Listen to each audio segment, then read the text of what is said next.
미국 증시가 또다시 하락세로 마무리가 됐습니다. 자, 장 초반에 상승 출발을 했지만 엎치락 뒤치락 하다가 결국 장 마감 시점에서 하락 마감이 됐습니다.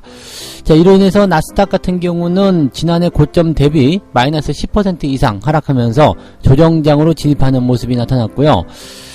아직까지는 뭐 지지선을 유지하고 있다. 자, 이런 분석이지만 그래도 주가가 하락세로 전환이 되었다라는 것과 조정장으로 진입했다라는 부분들은 상당히 투자자들에게 부담이 될 것 같습니다. 자, 미국 증시를 끌어내리고 있는 이유들 어떤 것들이 있는지, 반등 가능성은 있는 것인지 알아보도록 합니다. 카카오 그룹주들이 지금 최근 주가 하락률에 의해서 시가총액이 올해만 26조 원이 증발했다라고 합니다. 카카오뿐만 아니라 카카오뱅크, 카카오게임즈, 카카오페이까지 해서 카카오 이름이 붙은 것들은 전부 다 그냥 나락으로 떨어지고 있는 상태인데, 자, 이 기업들 뭐 남아있는 악재들이 더 있다고 그러고 물량 부담도 더 커져 있다라고 합니다. 어떤 식으로 봐야 되는지 알아보도록 합니다. LG 에너지 솔루션이 엄청난 기록을 세우면서 청약이 마감이 됐습니다. 자, 이제 LG 에너지 솔루션에 남아있는 것은 27일날 상장하는 것인데, 자, 그때 내가 몇 주를 받을 수 있겠는가, 거기에 대한 궁금증이 커져 있을 것 같습니다. 자, LG 에너지 솔루션 과연 청약한 사람들은 몇 주 받을 수 있는지 증권사별로 정리가 아주 잘 된 기사가 하나 있었습니다. 그래서 여러분들의 궁금증들을 말끔히 해소해드릴 바로 그 기사 가지고 왔으니까 한번 살펴보도록 하겠습니다.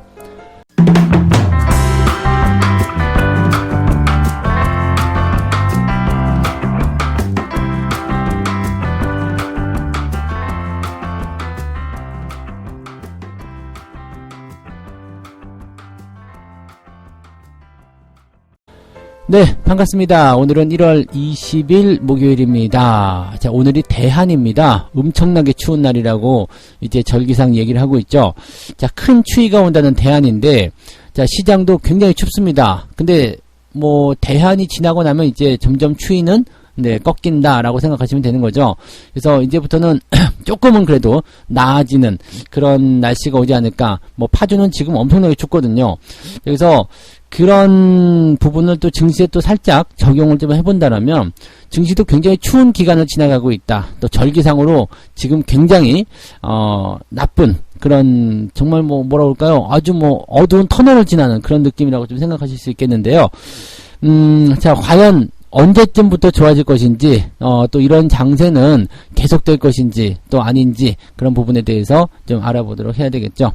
자, 미국 증시만 살펴보게 되면은 상당히 좀 암울합니다. 왜냐면 다우지수도 하락했고요, 나스닥도 하락했습니다. 뭐 장 시작 초반에서는 지금 상승 출발을 했었거든요. 근데 장 마감에 뚝 떨어지면서 끝났기 때문에 이런 모습은 투자자들에게 굉장히 안 좋은 상황으로 인식되기가 마련이죠.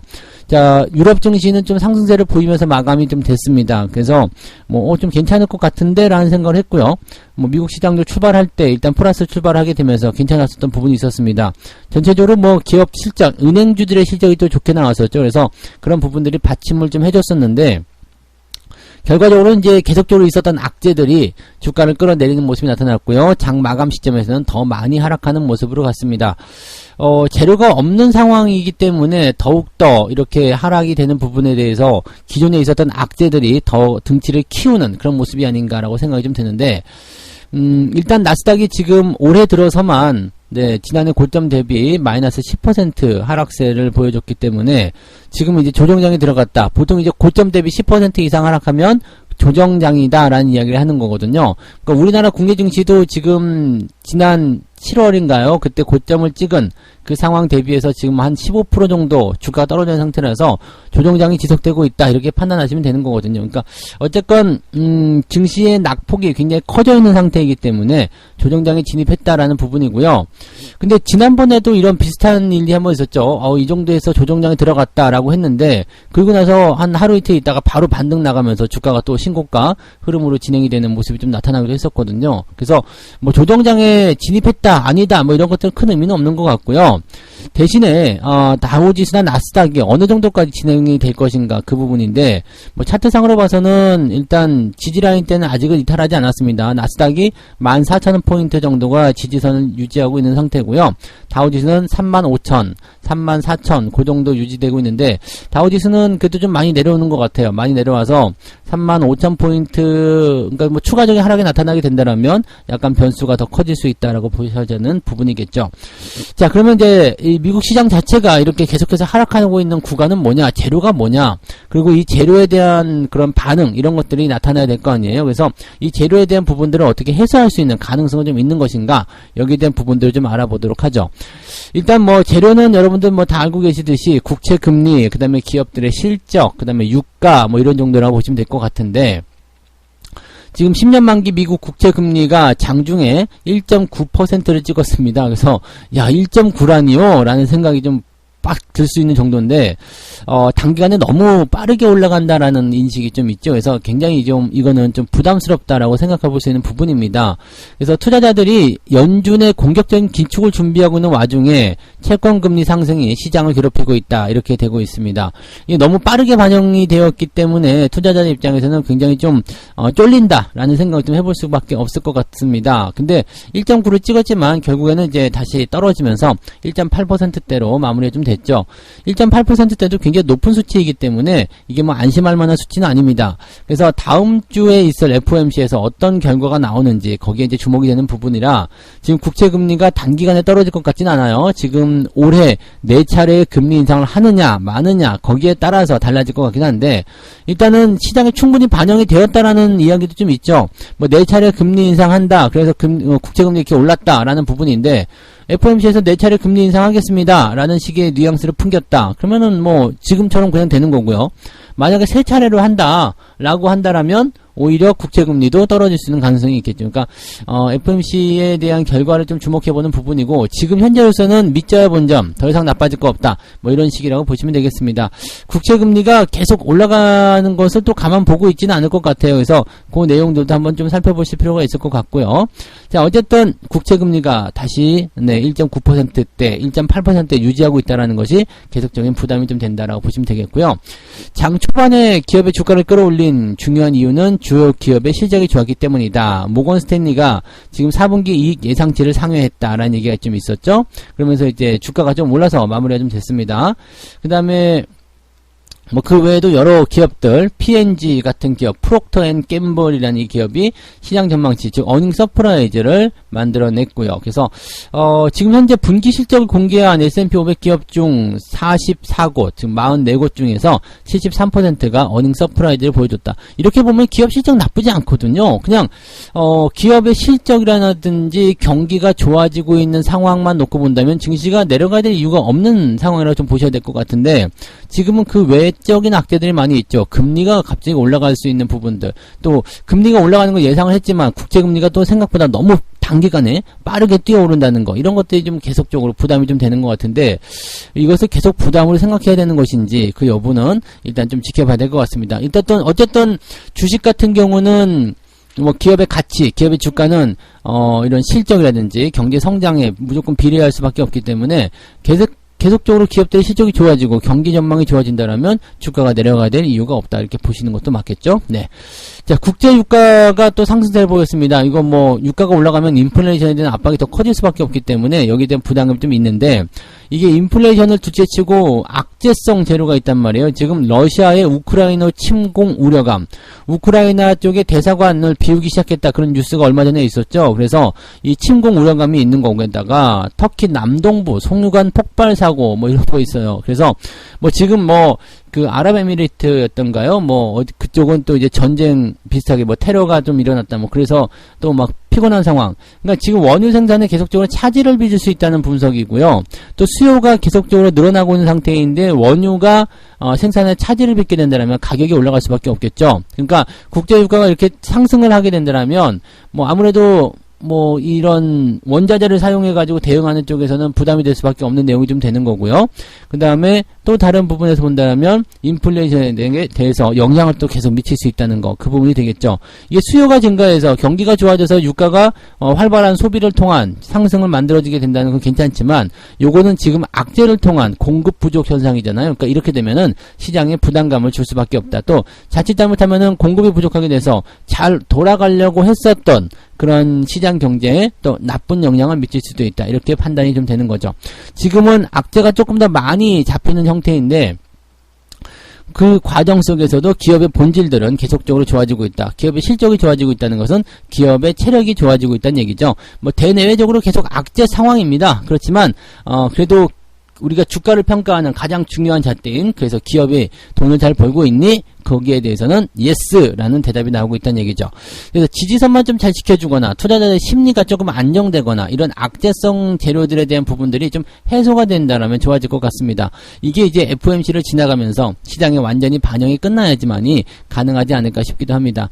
그래서 다우지수나 나스닥 같은 경우는 이제 뭐 어느 정도 저점권에 진입을 했다. 뭐 저점이라고 보기에는 뭐 지지선이라고 봐야 되겠죠. 이제 지지선 근처에 진입을 했다라는 부분으로 인해서 상승할 수 있는 배경은 있겠습니다만, 악재가 계속 발목을 잡고 있기 때문에 너 쉽게 못 놔줘, 못 올라가, 이런 식의 느낌들이 있다고 보시면 되겠습니다. 투자자들 입장에서는 굉장히 좀 답답한 그런 상황이 만들어지고 있다고 판단해 볼 수 있는 내용이고요. 국내 증시도 비슷합니다. 뭐 일단은 시총 상위 종목들 때리기에는 이것만큼 좋은 재료가 없죠. 그래서 시장 불안하니까 안 되겠어요. 지금 수익 난 거 조금 차익 실현해야죠 라고 하면서 시총 상위 종목도 막 때리고 들어가는 상태라서, 거기에 상응하는 매수가 들어오지 않는다라면 주가는 계속 흔들릴 수밖에 없다라고 보셔야 되겠죠. 그래서 지수에 대한 바닥을 잡으려는 움직임이 계속 나오고 있는 상황이긴 합니다만, 그냥 의미 없는 하락이라고 봐야 되겠죠. 이게 매수에 대한 부분들은 꾸준하게 들어오고 있고, 뭐 다 나쁘지 않은 것 같은데 주가가 떨어져요. 그래서 이런 상황들, 이런 부분들은 아무래도 좀 여러가지 국내 시장에도 나와 있는 악재들이 계속 주가에 반영되기 때문이 아닌가라고 판단해 볼 수 있겠습니다. 자, 오늘도 여러분들 체크해 보셔야 되는 것은 수급이 계속 유지가 되고 있는지 그 여부, 그 다음에 또 다른 하나는 지지선의 확보 여부입니다. 지금 뭐 지지선이 깨진다고 해가지고 뭐 크게 뭐 이렇게 시장에 대해서 부담감을 가질 만한 내용은 아니겠습니다만, 그래도 지지선이 지켜지는 것이 제일 중요하지 않을까라고 생각이 좀 되는 부분입니다. 그래서 지지선은 지켜주고 연속적인 상승이 나올 때까지는 여러분들 매수를 조금 아껴두는 거, 그거 필요하다는 것을 꼭 말씀드릴 수 있겠습니다. 네. 자, 두 번째 이야기로 넘어가 보도록 할게요. 카카오 그룹주들 올해만 시총 26조 증발했다. 이 국내 주식이 하락한 이유 중에 가장 큰 것 중에 하나가 또 이 카카오예요. 카카오, 네이버, 그 다음에 게임주 이런 것들 지금 떨어지는 부분들이 다 이런 건데, 카카오 같은 경우는 뭐 납득할 할 만한 그런 이유들이 좀 있기도 하죠. 투자자들이 굉장히 좀 열받아하는 그런 상황들, 스톡옵션 먹튀 논란. 사실 이게 이 경영진의 스톡옵션 먹튀라고까지 표현하기 좀 그렇고, 요즘 같은 장에서 이제 먹고 튀었다? 글쎄, 뭐 이거는 그냥 뭐 늘 있을 수 있는 그런 이야기라고 생각은 합니다만은, 시기가 좋지 않았다라는 판단이죠. 뭐 그다지 좋지 않은 상태, 시장이 나쁜 상태에서 이런 차익 실현에 대한 부분들을 했다라는 것도, 특히 경영진들이 그런 걸 했다라는 거, 그것이 이제 좋지 않은 내용이 되겠죠. 이거는 상황이 굉장히 좋았다고 하더라도 경영진들의 이런 대량 매도 같은 경우들은 너 니네들 기업 경영하는 사람들 맞아? 경영하는 사람들이 이렇게 팔아도 되는 건 맞아? 니네 기업에 신뢰가 있는 건 맞아? 이런 식으로 가는 거거든요. 그래서 여기에 대해서 굉장히 부담감을 좀 가지고 있는 그런 모습이 좀 되는 거고, 또 이게 여론적으로 또 이게 형성이 되면서 부담감을 좀 키워놓은 그런 상태가 좀 된 거죠. 여기다가 한 가지 더 본다라면 이제 보호예수 물량이 계속적으로 이제 터지게 되죠. 이 보호예수 물량이 나오게 되면은요, 일단은 그동안 숨죽였었던 물량들이 막 튀어나오거든요. 나 언제 팔아? 나 이제 팔고 싶은데? 막 이런 생각. 자, 보호예수 물량은요, 이제 상장 전부터 가지고 있었던 물량이란 말이에요. 뭐 공모주에서 받았던 것도 있을 테고요. 그래서 그렇게 해서 받은 물량들이 이제 나 언제까지는 안 팔을래요 라고 얘기해서 주식을 받았을 거란 말이에요. 근데 그 보호 예수가 이제 풀려요. 즉 이제 의무적으로 보유를 해야 되는 그 기간이 끝난다는 이야기죠. 그렇게 되면 어마어마하게 이제 주가가 더 변동성을 보일 수 있다는 얘기죠. 자, 어쨌건 지금 여러 가지 내용들을 통해서 카카오와 카카오뱅크, 카카오페이, 카카오게임즈에서 카카오 이름 붙어 있는 것들이 전부 다 주가가 하락이 돼서 전체 시가총액이 82조 원으로 잡혔네요. 그래서 연초에 108조 원에 비교하면 약 26조 정도가 증발했다라고 되어 있습니다. 가장 많이 떨어진 게 카카오 9조 정도 줄었고요. 카카오뱅크가 8조 원대, 그리고 카카오페이가 6조 원, 카카오게임즈가 1조 7천억 정도가 감소했다고 되어 있습니다. 지금 이 보호예수 물량 조금 얘기를 더 해드리면요. 이제 2월 달에 기관 투자자들의 보호예수 물량이 계속적으로 나오게 될 것이라고 되어 있는데, 보호예수 물량이 나오게 되면 일단은 무조건적으로 주가에는 악재가 됩니다. 그래서 팔아먹고자 하는 움직임에서 던지는 그런 상황이 벌어지기 때문에 무조건적으로 이제, 왜냐면 이제 카카오페이나 카카오뱅크나 상장하면서 대체적으로 다들 올려놨었던 부분이었기 때문에 요 내용에서 본다라면 주가가 좀 떨어질 수 있는 가능성이 좀 있는 거겠죠. 자, 2월 3일에, 얼마 안 남았어요. 카카오페이 보유 주식 중에서 222만 주에 대한 의무보호 예수가 해제가 됩니다. 야, 222만 주요. 어마어마한 거 아니겠습니까? 그래서, 이 정도 물량이 시장에 나온다. 지금 상황도 안 좋은데, 물량 부담 계속 커지겠죠. 주가가 또 떨어질 수 있다라는 어떤 부담감이 있기 때문에, 이 물량들은 그냥 그대로 매도로 잡힐 수 있는 가능성이 있는데, 이거를 개인들이 받아줄 것인가? 물론 개인들이 받겠지만, 이런 주식, 이런 그 물량을 물타기로 받기는 상당히 부담이 됐을 거예요. 그래서 이런 부분들 부담을 좀 가지셔야 되는 거고요. 2월 6일에는 카카오뱅크의 보호 예수 물량이 나옵니다. 물량은 1326만 주요. 와, 이건 더 많네요. 야, 이렇게 되면은, 심각한 상황들이 좀 있을 것 같아요. 카카오 관련주들은요, 일단, 카카오 게임즈 같은 경우는 조금 다른 내용이 좀 될 수 있겠습니다만, 카카오, 그 다음에 카카오뱅크, 카카오페이, 요 세 개만큼은 여러분들이 좀 조심하셔야 될 것 같습니다. 카카오 게임즈는 이미 위쪽에서부터 많이 내려와가지고요, 어느 정도는 그래도 좀 비빌만한 언덕이 좀 있을 것 같긴 한데, 카카오 같은 경우는 정부 규제부터 시작해서, 이런 자회사들의 좀 부담감들, 또 실질적으로 이제 물량의 그 직격탄을 맞는 이런 페이나 뱅크 같은 기업들은 더 안 좋은 상황으로 갈 수가 있겠죠. 그래서 이런 내용들은 여러분들이 각별히 주의해서 투자를 하셨으면 좋겠고요. 투자를 하시는 것이 아니라 그냥 투자를 안 하셨으면 좋겠다라는 생각 좀 해봅니다. 그래서 가지고 계신 분들도 물량적인 비중적인 어떤 조절 이런 것도 계속 해달라고 말씀드리고 있는 상태인데, 이제 와서 이제 그러면서 그동안 못 팔았는데 어떡할까요? 라고 물어보시면 저는 참 할 말은 없을 것 같아요. 그래서 이제는 글쎄요. 지금에도 근데 비중을 좀 줄여야 될 것 같기는 한데요. 아무튼 그렇습니다. 그래서 지금 상황이 당분간은 더 좋지 않을 것 같다라는 이야기를 좀 해드려야 될 것 같아요. 자, 세 번째 이야기 보도록 하겠습니다. LG 에너지 솔루션. 그래서 몇 주를 받겠습니까? 청약 열풍이에요. 난리가 났었습니다. 지금, 기록을 전부 다 깨고 들어갔죠? 지금 보니까, 청약자 수가 442만 명. 그러니까, 일단은, LG 에너지 솔루션은 주주를 442만 명을 일단 받은 거야. 그 다음에, 청약 증가금은 114조 원이 들어왔고요. 그 다음에, 기관들의 공모에서 이제 1경 5천조가 들어왔었다는, 전부 다 기록이죠. 어마어마한 기록. 그 다음에 상장하면서 70조, 어마어마한 기록이 일단 세워졌는데, 중요한 건 이거 아니겠습니까? 그래서 내가, 얼마나 받을 수 있겠는가, 이 부분들인데, 지금 이게, 비즈니스 와치라고 해야 되나요? 여기 기사에서 아주 그냥 계산을 잘 해놨어요. 제가 계산에 굉장히 쥐약인 거 아시죠? 근데 계산을 다 해놔서 여러분들 또 계산적인 부분이 좀 약하신 부분이나 아니면 정말로 궁금하신 분들 있으실 것 같아서 요 기사를 좀 가지고 왔습니다.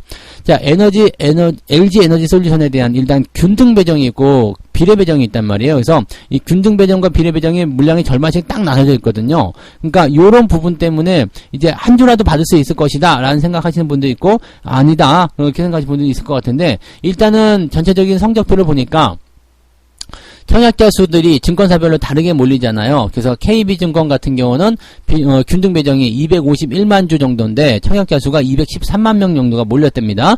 그래서 균등 배정 주식을 나눠서 해보니까 1.18주. 그러니까 KB증권에 청약을 하신 분들은 균등 배정을 한 주를 일단은 받게 됐습니다. 근데 쭉 보니까 KB, 대신, 신한, 그 다음에 신영, 하나, 하이투자증권 전부 다 한 주는 일단 기본적으로 받아요. 그 다음에 이제 그 추첨 비슷하게 뽑아가지고요. 그 다음에 뭐 운이 좋으면 한 주를 더 받거나 아니면은 한 주만 받거나 이렇게 되는 부분이 좀 됐습니다. 그래서 대신증권 같은 경우는 1.75주가 되어 있기 때문에 한 주를 일단 받고 그 다음에 100명 중에 75명꼴로 한 주를 더 받습니다. 그래서 재수가 좋으면 2주까지도 받을 수 있는 그런 상황이 좀 되는 거죠. 근데 미래에셋 같은 경우는 청약자 수가 엄청나게 많이 몰렸어요. 11만 주밖에 배정이 안 됐는데 42만 명이 몰렸어요. 그러니까 이렇게 되면은 균등 배정 주식 수가 0.27주라서 한 주도 못 받는 상황이 벌어질 수 있습니다. 100명이 몰려도 네, 27명만 받는다. 그러니까 73명은 못 받는다는 얘기가 되는 거죠. 그러니까 한 주도 받지 못하는 사례가 벌어질 수 있다라는 것이 이제 미래에셋 증권이라고 보시면 되겠고, 나머지 증권사들은 그냥 다 균등 주식 일단 청약만 했으면 일단 한 주 정도는 일단 받고 시작한다라고 생각하시면 되겠습니다. 자, 그 다음에 비례 배정을 한번 봐야 되겠죠. 비례 배정 같은 경우는 이제 그 총 주식 수에서 이제 뭐 경쟁률 이걸 좀 따져봐야 되거든요. 그러니까 그 비례 배정으로 나온 이제 주식 수에서 이제 경쟁률을 따지고 들어가면 지금 현재 그 청약 신청 주식에 대한 경쟁률이 이제 KB증권이 134%, 134대 1, 네, 134대 1, 그 다음에 대신이 130대 1, 뭐 대충 130대 1 정도 되는 것 같아요. 그래서 보통은 이제 한 주를 받거나 재수가 없으면 한 주를 못 받거나 이런 상태가 되는 건데, 미래에셋 같은 경우는 422대 1이에요. 422대 1. 뭐 이렇게 돼가지고 요거는 진짜 하늘의 별 따기가 될 것 같은 느낌. 미래 쪽에 청약하신 분들은 주식을 재수 못 받을 수도 있을 것 같은 그런 느낌입니다. 그래서 이렇게 되면은 134대 1, 이제 KB증권의 얘기가 134대 1이기 때문에 요거는 이제 청약을 얼마만큼 했느냐에 따라서 네, 한 주를 받느냐 못 받느냐가 되는 거죠. 일단 균등 배정을 하나는 받지만 비례 배정에서는 못 받을 수도 있다. 하지만 운이 좋다면 2주를 받을 수 있다. 뭐 이런 식이 되는 건데, 여기서 이제 계산을 좀 잘 해준 게 뭐냐면 KB증권에서 500주 정도를 만약에 청약했다. 그래서 약 7,500만 원을 청약했다라고 되어 있으면 이 500주를 내가 청약을 했으면 요거를 이제 경쟁률로 나눈대요. 그래서 500주를 청약했을 때 이제 만약 KB증권의 그 경쟁률이 134대 1이잖아요. 그러니까 500주를 134로 나누면 약 3.72주가 된답니다. 그래서 3.72주 정도를 받게 된다. 그러면 이 KB증권에 500주를 청약하게 되면 증거금은 7,500만 원인데 7,500만 원을 내게 되면 일단은 3.72주를 받는 거예요. 그 다음에 균등 배정 하나 있잖아요. 균등 배정 하나를 더 받습니다. 그래서 총 4주를 받게 되는 거죠. 7,500만 원을 집어넣게 되면 일단 4주는 확정. 그 다음에 뒤에 0.72가 남죠. 그러니까 요 0.72를 어떻게 하느냐, 100명 중에 72명꼴로 한 주를 더 받습니다. 그래서 운이 좋으면 5주를 받게 되는 거고요. 네. 아니면은 그냥 4주 정도를 받게 되는 거죠. 네. 그러니까 이런 식으로 생각하시면 될 것 같습니다. 그래서 뭐 요 정도가 되면은 일단 뭐 나쁘지 않은 것 같아요. 그죠? 7,500만 원을 해가지고 5주면은 30만 원짜리 주식이니까 3, 5, 15, 150만 원이네요. 150만 원. 7,500만 원을 투자해서 150만 원이면 수익률이 얼마가 되는 걸까요? 만약에 이게 150만 원짜리가 4주를 받았다 쳐. 150만 원짜리가 여기서부터 계산이 어려워지는군요. 150만 원을 일단 주식으로 받았어. 그게 이제 만약에 따가 되면은 150을 버는 거죠. 그러면 상한가를 가게 되면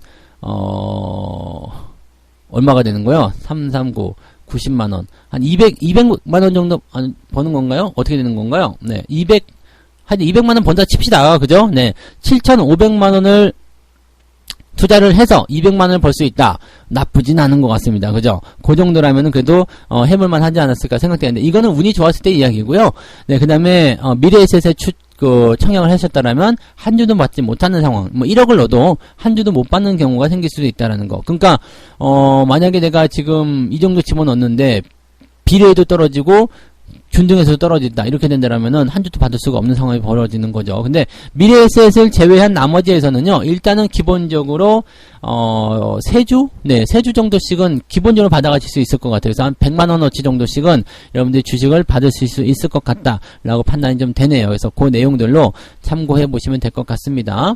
그러니까 뭐 그 정도라면은 뭐 네, 괜찮을 것 같죠. 물론 이제 청약의 어떤 단위가 좀 다르죠. 그래서 청약 단위가 다르기 때문에 청약을 어떻게 했느냐에 따라 다르죠. 지금 뭐 KB, 신영, 하나, 뭐 증권 이런 증권사들은 150주 단위거든요.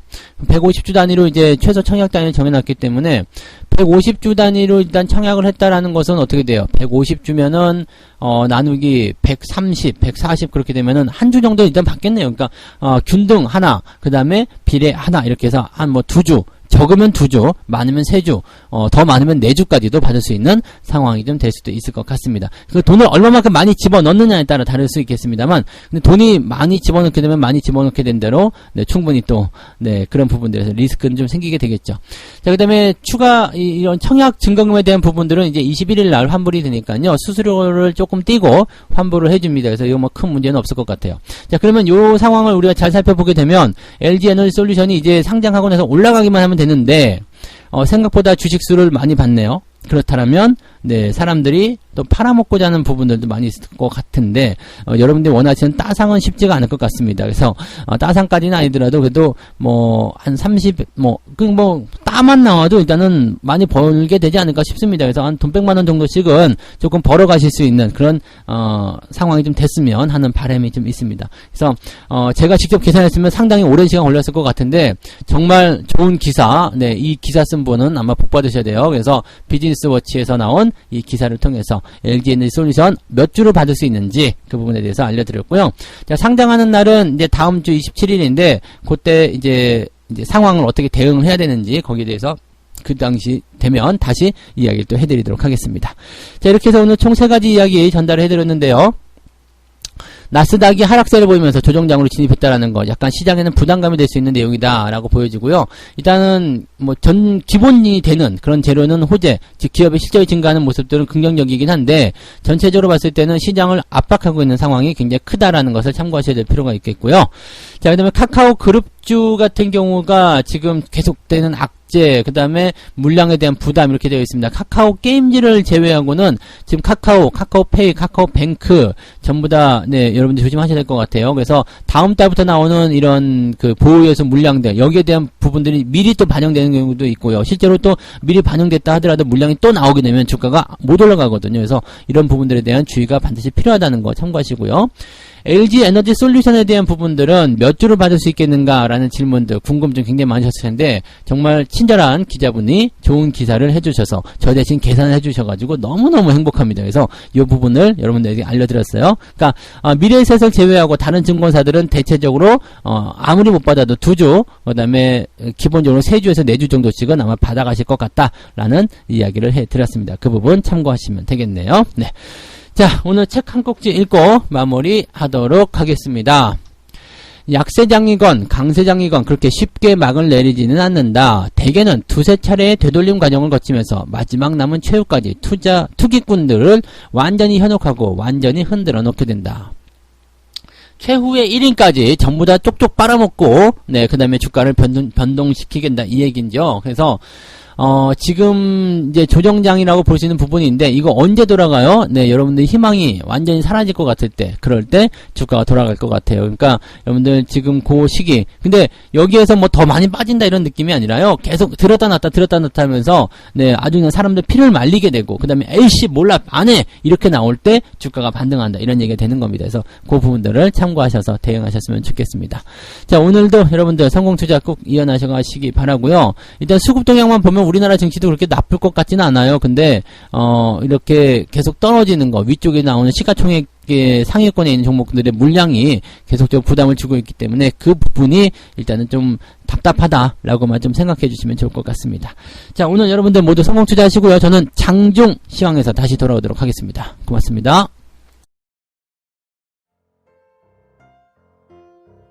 본 방송에서 제공되는 모든 정보는 투자 판단의 참고 자료이며 투자의 최종 책임은 본 방송을 이용하는 본인에게 있습니다.